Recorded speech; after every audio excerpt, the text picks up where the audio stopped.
ओम नमो भगवते वासुदेवाय नमो नमः। जय श्री कृष्ण मित्रों, राधे राधे। आज की वीडियो में गुरुवार व्रत कथा का श्रवण करने जा रहे हैं। प्रिय भक्तजनों, हमें कथा को सच्चे मन से, सच्चे भाव से अवश्य श्रवण करना चाहिए। बृहस्पतिवार के दिन बृहस्पतिश्वर महादेव की पूजा की जाती है और दिन में एक समय ही भोजन करना चाहिए। पीले वस्त्र धारण करें, पीले पुष्पों से श्री हरि विष्णु भगवान का पूजन करें और नमक का इस दिन सेवन नहीं करनी चाहिए और पीले वस्त्र धारण करें। कदली वृक्ष यानी कि केले के पौधे का इस दिन ज़रूर पूजन करना चाहिए। पूजन के पश्चात गुरुवार व्रत कथा श्रवण करनी चाहिए। इस व्रत के करने से देवगुरु बृहस्पति भी प्रसन्न होते हैं और धन विद्या का लाभ होता है। चलिए कथा आरंभ करते हैं। बोलिए गणपति गजानंद महाराज की जय, श्री हरि विष्णु भगवान की जय। किसी गांव में एक साहूकार रहता था जिसके घर में अन्न, वस्त्र और धन की किसी प्रकार से कोई कमी नहीं थी, परंतु जो उसकी स्त्री थी वह बहुत ही कंजूस थी। किसी भी भिक्षार्थी को जो भी उनके द्वार पर आता था उसे वह कुछ भी नहीं देती थी, सारे दिन घर के काम में लगी रहती थी। तो एक समय एक साधु महात्मा बृहस्पतिवार के दिन उसके द्वार पर आए और भिक्षा की याचना करने लगे। तो स्त्री उस समय घर के आंगन की लिपाई कर रही थी। इस कारण से साधु महाराज से कहने लगी कि हे महाराज, इस समय तो मैं घर की लिपाई कर रही हूँ, आपको कुछ नहीं दे सकती, फिर किसी अवकाश के समय आना। तो साधु महात्मा खाली हाथ चले गए। कुछ दिन के पश्चात वही साधु महाराज आए और उसी तरह भिक्षा मांगी। तो साहूकारनी उस समय लड़के को खिला रही थी। कहने लगी कि हे महाराज, मैं क्या करूं, आज अवकाश नहीं है, इसलिए आपको भिक्षा नहीं दे सकती। तो तीसरी बार महात्मा आए तो उसने उसी तरह उनको टालना चाहा, परंतु महात्मा जी कहने लगी कि यदि तुमको बिल्कुल भी अवकाश हो जाए तो तुम क्या मुझको भिक्षा दोगी? तो वह कहने लगी साहूकारनी कि हाँ महाराज, यदि ऐसा हो जाए तो आपकी बहुत बड़ी कृपा होगी। तो साधु महात्मा जी कहने लगे, अच्छा मैं तुम्हें एक उपाय बताता हूँ। तुम प्रत्येक बृहस्पतिवार को दिन चढ़ने पर तो उठना और सारे दिन पूरे घर में उस दिन झाड़ू लगा करके कूड़ा एक कोने पर ही जमा करके देना, बाहर मत फेंकना और घर में चौका इत्यादि उस दिन मत करना। फिर स्नान आदि करके घर वालों से कह देना कि उस दिन सब हजामत बनवाएं और रसोई बना करके चूल्हे के पीछे रख दिया करना और सामने कभी मत रखना। सायंकाल को जब इधरा हो जाए तो उसके बाद दीप प्रज्वलित करना और बृहस्पतिवार को कभी भी पीले वस्त्र मत पहनना, ना ही पीले रंग की चीज़ों का भोजन करना। और यदि ऐसा करोगी तो तुमको घर का कोई काम नहीं करना पड़ेगा। तो साहूकारी बहुत खुश होगी। उसने सोचा कि ऐसा करने से यदि मुझे घर के काम नहीं करने पड़े तो यह बहुत ही खुशी की बात होगी। तो बृहस्पतिवार को दिन चढ़े उठी, खूब धूप आ गई तब उठ रही है, झाड़ू लगा करके घर के कोने में ही जमा कर दे रही है कूड़े को और सभी पुरुषों से हजामत बनवाई, भोजन बना करके चूल्हे के पीछे रखने लगी और वह सब बृहस्पतिवार को बहुत समय तक ऐसा ही करने लगी।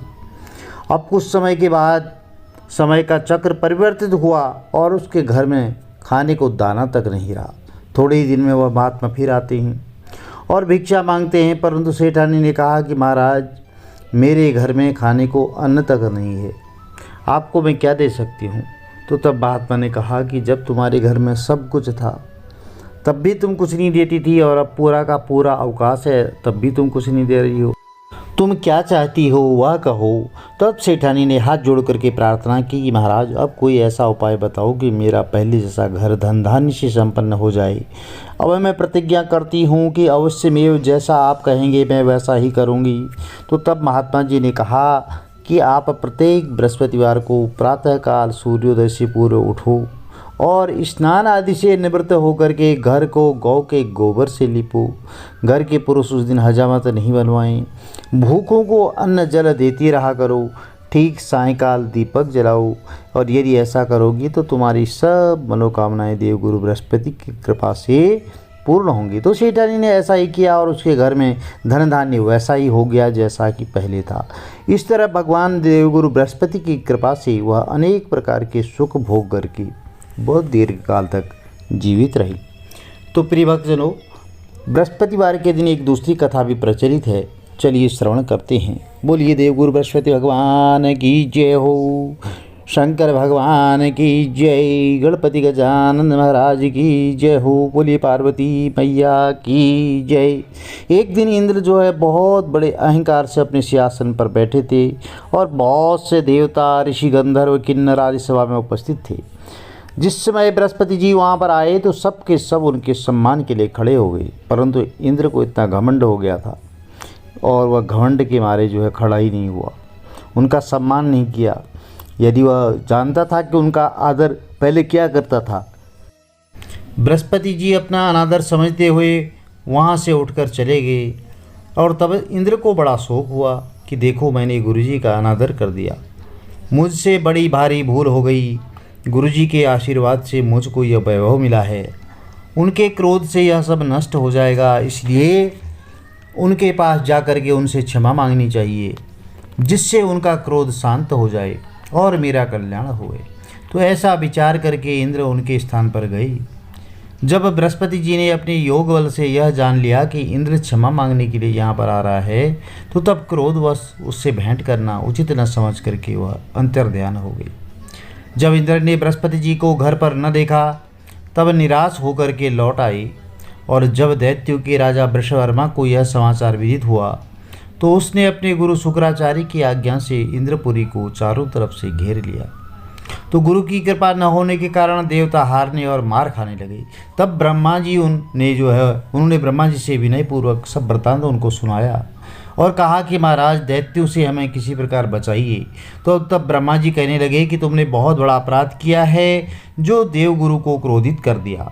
अब तुम्हारा कल्याण इसी में हो सकता है कि तुम त्वष्टा जो ब्राह्मण हैं उनका पुत्र विश्वरूपा बहुत बड़ा तपस्वी और ज्ञानी है, उसे अपना पुरोहित बनाओ और तुम्हारा इससे कल्याण हो सकता है।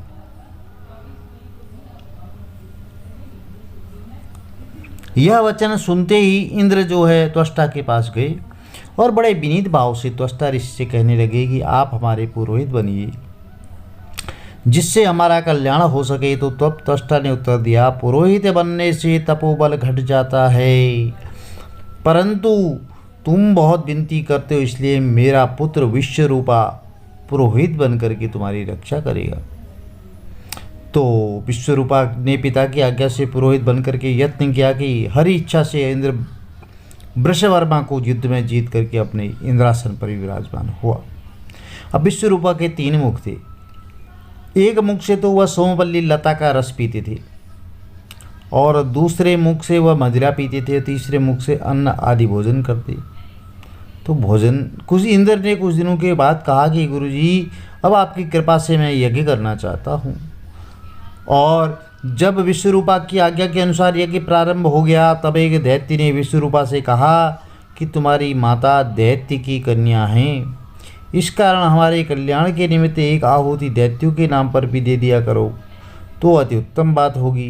तो विश्वरूपा उस दैत्य का कहा मान करके जो है आहुति देते समय दैत्य का नाम भी धीरे से कहने लगा। इसी कारण यज्ञ करने से देवताओं का तेज नहीं बढ़ता। और इंद्र ने यह वृत्तांत जानते ही वह क्रोध हो गया और क्रोधित होकर के विश्वरूपा के 3 सिर काट दिए। और मद्यपान जिस मुँह से करता था विश्वरूपा वहाँ से उससे भंवरा बन गया और सोमपल्ली पीने वाले मुंह से जो है वह कबूतर बन गया, अन्न खाने वाले मुख से वह तीतर बन गया। और विश्वरूपा के मरते ही इंद्र का स्वरूप ब्रह्म हत्या के प्रभाव में बदल गया। देवताओं के 1 वर्ष तक पश्चाताप करने पर भी ब्रह्म हत्या का वह पाप जो है नहीं दूर हुआ, वह छूटता ही नहीं।